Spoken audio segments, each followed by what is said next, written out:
our team, with everything that we had to go through from the Seton Hall game, and to pick ourselves back up the next day and play against Nebraska, a good Nebraska team with their best player coming back, and then to come out today and play against a tough Pac-12 team and win with all the injuries that we have going on.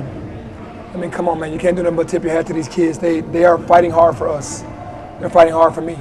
What does it say that you are on a neutral floor at third game in 4 days, early morning on a Sunday, getaway day, and your leading scorer, by his standards, has an off night, and yet you still win by 8 against a quality opponent? What does that say to you? That says a lot about our team. I just look at this group, man, and I said the other day that everyone's a transfer except for Alo, Jaden, and Malcolm. Everyone's transferred into our family, and we're still getting to know one another and having injuries and to bring it together. Like you said, our best scorer didn't score the ball well today, and everybody else picked up the slack. Chandler, terrific on the glass. I challenged him about getting on the glass. That's what he's always done, is rebound. He rebounded the ball today. DeAndre, 6 assists. He carried the load in that area. Alo, big 3, great defense on Harrison Ingram. Keontae turns the corner and gets that dunk. It's just, this group is so connected out there on the floor, and they're always talking about what to do, what the next best thing to do, man. It's just a beautiful thing. A couple nights ago, you said that you wanted your team to learn how to close in the Seton Hall loss. This game, they took a couple punches late. I think it got down to a 3 or 4 point game. Yep. What were your thoughts on the closing effort here? It's just who they are. It's our schedule as well. We play some tough teams, and when you get into tough games at the end of the game, like we did at St. Louis, we didn't close it. Like we did against Seton Hall, we didn't close it. So we're learning from our mistakes, and we closed it tonight. Is there something you said to them after the last Seton Hall loss? On how do you teach your team how to close? That's what I'm asking. Just staying together, staying connected, no negativity, believing in our principles, believing in the culture, and staying connected. That's it. We know what to do. We just have to. And then guys have to make plays. At the end of the day, you got to make defensive plays and you got to make offensive plays. Did you happen to see what their leading scorer finished with today? I didn't. 0 points. What was the game plan with him? Be physical. To be physical. And, I just knew coming in that they were bigger, but we're going to have more fight. And the guys, they fought hard. What do you do? Because it seemed like in the first half there was a moment where the switch flipped. Is there like a magic word that you use to get them to like? Yeah, it's called circle. Like when you say that, they. When I say circle, it's on. Okay. That's it. Like they know. They know exactly what that means. That means it's time to go to another level, and we do. Do you attribute that slow start to this being an 11 a.m. tip? I know I was a little bit tired this morning, but yeah, they kind of had the day off, and usually after a day off, they're more sluggish. It's really weird how that works, but they had a game, 2 game, back-to-back games, and then a day off. Coming in, this is not the NBA, 3 games in 4 nights, so their bodies, they're not going to rest well, they're not going to eat well, they're going to stay up late on social media, so they're not resting properly. So the morning games, and I can only imagine for Stanford as well, because they're 3 hours behind. So it just works that way. Well, what do you attribute some of the slow starts to? Because it seems like I'll get off these slow starts in the first half, then all of a sudden, like Jason said, you flip that switch. What do you attribute the slow? Man, it's us trying to figure it out. I think the first group is really trying to figure it out. We got to straighten up some things offensively. I think defensively, we're right around the corner from being great early in the season on the defensive end. Offensively, we need more movement. So I think the struggle starts with us more on offense than it does defense.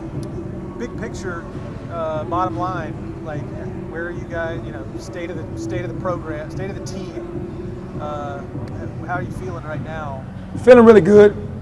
Understanding that we have to do some more development with our guys. We really do. We got to do more skill work in areas that we're seeing some weaknesses in, because we can't continue to play Kendrick, Alo, DeAndre 35 minutes a night when we got guys over there on the sideline. So, I didn't play Jonathan today. Once he got past a certain moment, I didn't want to throw him out there in the fire because the game got tight.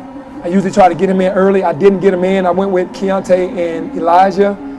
And I'm trying to figure it out between Jaden, Keontae, Elijah, Jonathan, that group. And I didn't get him out there. So I'm sure next game I'll get him out there earlier. That circle defense that you talk about, do you think it's sustainable for a 40-minute stretch? It seems like y'all obviously don't start with that, and then you kind of get into it later. Nah, with everybody being banged up, the bodies, we have to be very strategic, on when we use that. It's not sustainable for 40 because, we exert so much energy in that, but it's calculated though. And when we call it, we usually get a turnover or speed them up. Who's the head of the snake when you go Me. to that? Okay, all right. And I know how to put the pieces are already ready to get into place. So really me. And then sometimes I just call it individually. Like I'm the remote over there as far as telling guys, hey, go, and I'm chilling the other guys on what's about to happen. So that's what happens usually. Is this the week? Is this week the week with DeMaurier, you think? I pray, man. We need him so bad because of more bodies. We need him bad, man. He's our second best defender, almost equal with Alo on ball, and as far as physicality, and he can shoot it and score it, and he's very athletic. So to us, with his mentality and that extra body, fresh legs, we need that right now. I know we saw it from our perspective, but that Keontae dunk, that was Oh my God. filthy. What did that do to ignite your team No, that was energy-wise? the momentum changer because after he dunked that ball, we went right into the circle trap. Man, that was amazing. Yeah, well, I mean, you went on a 15-0. It was part of a 15-0 run in the first half where you guys really kind of took control. And then he hit a three a little bit later. He's your sort of microwave. Yeah, he's showing more every game. I know he's trying to find his footing because he was a scorer last year at UTEP, and with DeAndre and KD majority scoring, he's trying to find his way. He's more than just a three-point shooter, and I guess that's where he's filling in right now. But that dunk, it sparked this for sure. How is Kendrick doing? I know he looked a little bit hobbled, obviously, throughout the game, then landed awkwardly. Is he all right? How is he? Yeah, I think he's okay. I think 3 out of 4 games is bad for his ankles, just like it's bad for Alo's ankles. So they'll get a couple of days off to rest, and then it's right back to work. When you say development, you said that that's kind of like the next thing you want to address specifically. Yeah, just the speed getting into our offense, triple threat, 2-to-1 hand passes instead of 1 hand pass. We turn the ball over a lot in this tournament. We got to get tighter in the areas on the offensive end. I know that 2-1 was not like what you wanted, but how was your overall experience here in Orlando, and what did you learn from the team? Yeah, outside winning the entire thing, 2-1 was the best you could do, and we're proud of that. We lost on a tough game to Seton Hall. That made us better. So, and what I learned about this tournament is you can't live in the moment. You got to be on to the next, because most teams, once they lose a heartbreaker, man, it's hard to build them back up. But my guys, we built back up to a level where we were competing at a high level in the last 2 games. You talk a lot about the schedule. They, I think, are probably metrically the best, or like rankings-wise, probably the best you've seen. Do you have any specific takeaways about? Man, size is what I've seen in this tournament. Nebraska was big, Big Ten school, Right. Stanford, big guys, long guys. They were way bigger and longer. Same thing with Seton Hall, Big East team, bigger, longer. We're kind of tiny when it comes to that. And if you're going to try to, get into the tournament in March, in April, and go far, you're going to face teams like that. So I'm glad we faced those teams early. Our defensive energy, has evened that playing field with their height and size. Our heart and hustle has kind of evened that out. I know we talked a lot about Alo last game.